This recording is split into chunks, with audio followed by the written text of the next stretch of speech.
రూపాయలు 3 ఇన్స్టాల్మెంట్లో మే నుంచే ప్రారంభించి మీకు పూర్తి చేసే బాధ్యత నాది. మత్స్యకారులకు 20,000 రూపాయలు ఇస్తాం. వేట నిషేధ సమయంలో వాళ్ళని ఆదుకోవడానికి ముందుకు పోతామని చెప్పి కూడా నేను మీకు తెలియజేస్తున్నా. నేను ఒకే ఒక విషయం మిమ్మల్ని కోరుతున్నాను. ఈరోజు మీరు రాష్ట్రంలో చూస్తున్నారు, మొన్నటి వరకు అసెంబ్లీ అంటే బూతులు. నేను ఆ రోజు ఒక మాట చెప్పి వచ్చాను. ఒకే మాట, నేను అసెంబ్లీలో ఉన్నప్పుడు ఎన్నో సంవత్సరాలుగా అసెంబ్లీలో ఉన్నాను, కానీ ఏ రోజు కూడా అసభ్యంగా మాట్లాడిన సందర్భాలు లేవు. రాజకీయ నాయకులు హోరీగా పోరాడతాం, ప్రజల కోసరం పోరాడతాం, ప్రజాహితం కోసరం పనిచేస్తాం. అలాంటి సందర్భంలో నన్ను అవమానం చేసినప్పుడు నేను ఒకటే మాట చెప్పాను, ఇది గౌరవ సభ కాదు, కౌరవ సభ. మళ్ళీ గౌరవ సభ చేసేదానికి క్షేత్రస్థాయిలో పనిచేసి గెలిచి అసెంబ్లీలో అడుగు పెడతా అన్నాను, పెట్టాను.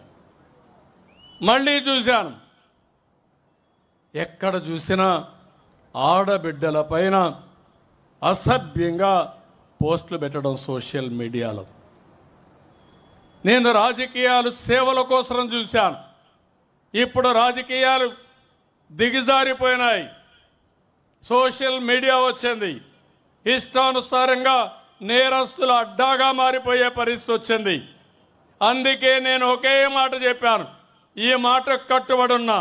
ఎవడైనా సరే సోషల్ మీడియాలో క్యారెక్టర్ అసాసినేషన్ చేస్తే అదే చివరి రోజుగా మీకుంటుందని హెచ్చరిస్తున్నా. గౌరవప్రదంగా బతకనియండి. సమాజంలో మీకు చేతనైతే విలువలు నేర్పించండి, మీకు చేతనైతే సమాజ హితం కోసం పనిచేయండి, ఆదాయం పెంచండి, ఆరోగ్యాన్ని పెంచడానికి పనిచేయండి. లేకపోతే చేత కాకపోతే ఇంట్లో పడుకోండి. పిల్లలకు నేరాలు నేర్పించండి, రౌడీజం నేర్పించద్దండి. ఇది మంచి పద్ధతి కాదని కూడా హెచ్చరిస్తున్నా. నేను చాలా ఏళ్ళు చూసా. ఒకసారి నేనే మోసపోయా. ముఖ్యమంత్రిగా ఉన్నా నిద్రలేసి చూశాను. ఎవరైతే వివేకానంద రెడ్డి గుండెపోటుతో చనిపోయాడు, నేను అనుకున్న పాపం మన ప్రత్యర్థి, ఆయన గుండెపోటు చనిపోయాడు అని అనుకున్నాను. అనుకుంటే అది గుండెపోటు కాదు, గొడ్డలి వేటు. తర్వాత తెలుసుకోవడానికి చాలా సమయం పట్టింది నాకు. అంటే ఒక ముఖ్యమంత్రినే మోసం చేయగలుగుతున్నారంటే మీరొక లెక్క అని మిమ్మల్ని అడుగుతున్నా.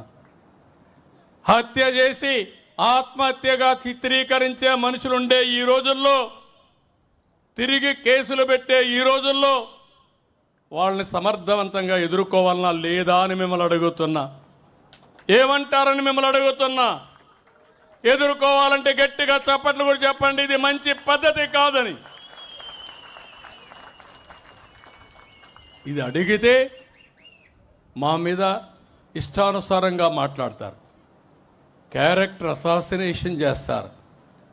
నేను ఒకే మాట చెప్పాను, ఎవరైనా సరే తప్పులు చేసే వాళ్ళ పట్ల ఈ ప్రభుత్వం చండ శాసనుడిగా ఉంటామని హెచ్చరిస్తున్నా. మంచి చేయండి. నిన్న కూడా చూస్తున్నారు మీరు, నిన్న అనంతపురం పోయి ఎన్ని డ్రామాలు ఆడుతున్నారు. నేను అడుగుతున్నా మిమ్మల్ని, నేను ఎప్పుడైనా స్వేచ్ఛగా తిరిగానా రాష్ట్రంలో? మాజీ ముఖ్యమంత్రిగా చూశారా 5 ఏళ్ళు మీరు? 1924 ఎక్కడ తిరగలేకపోయాను. ఇప్పుడు ఎవరు ఎక్కడ తిరగాలన్నా ఇబ్బంది ఉందా అని మిమ్మల్ని అడుగుతున్నా. స్వేచ్ఛ ఉందా లేదా అని మిమ్మల్ని అడుగుతున్నా.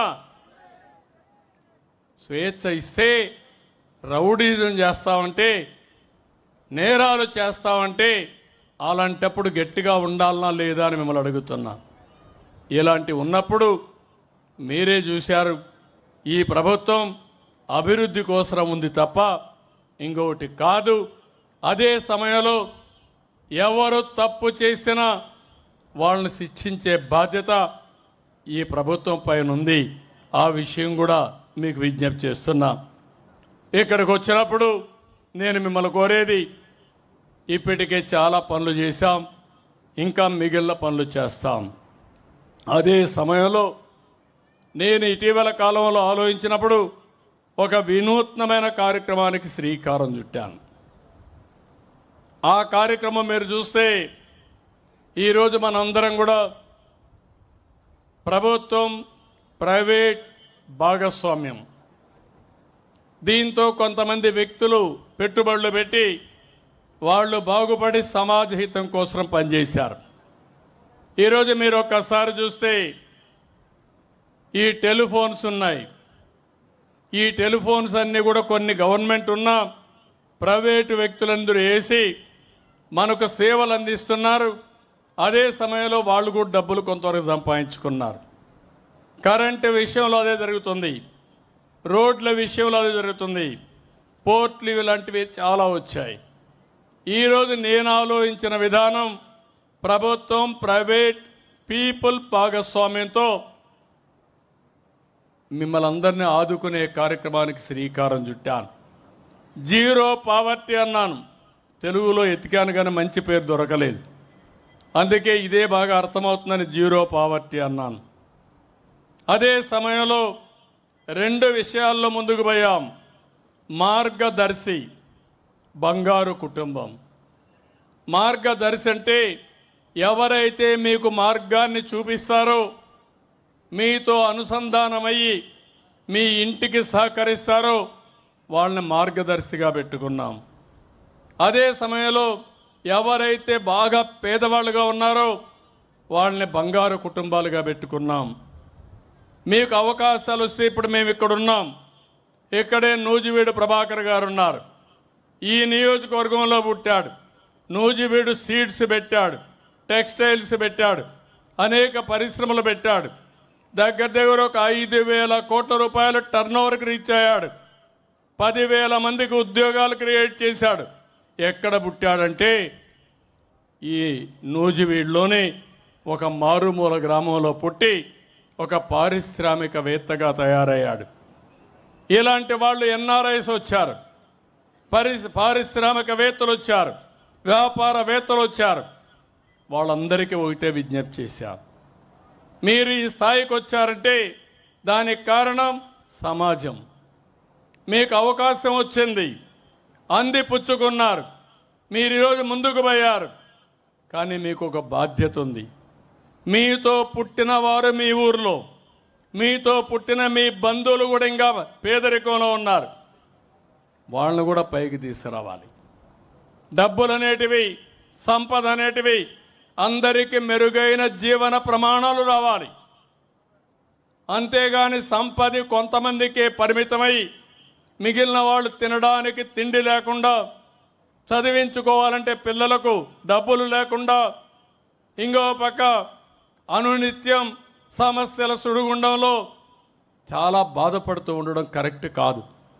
దానికోసమే నేను ఒక వినూత్నమైన కార్యక్రమం, పైనుండే 10 మంది, కింద నుండే 20 మందికి చేయూతనివ్వాలి. ప్రజలే ఆస్తి. ఈరోజు ప్రభాకర్ రావు కుటుంబంలో, నూజివీడు ప్రభాకర్ గారి కుటుంబంలో వాళ్ళ తండ్రి ఇచ్చిన ఆస్తి కాదు, ఆ కుటుంబానికి ఆయనే ఒక ఆస్తి. ఎందుకంటే ఆయనకు ఒక ఆలోచన వచ్చింది, వాళ్ళ నాన్న